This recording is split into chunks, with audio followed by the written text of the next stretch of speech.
السلام علیکم. دا د ریډیو ډیلې دی، په خوله کې مې سرګټ او په لاس کې مې تیلې دی، لاندې ځمکه پاس اسمان دی، دا ریډیو ګپستان دی، دا شیرو تشپاڼې نه دا عربۍ خبرونه واورئ.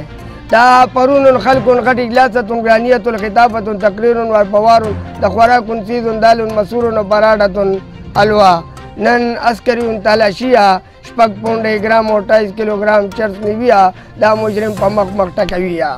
دا نن اټکون قریب پول نادیسیه دیال زنانه سلوړ سړیا موقت الله الباقی خیر آباد اسپتال داخلیه.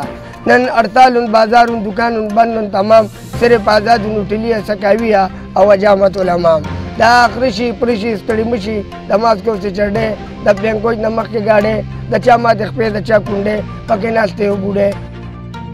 موسم په ګجرو غړې کې دا ډډ ډوز او دا غړس غړس امکان دی چې بلچه او کوداله پکې بيدريغه جوړيږي. والسلام.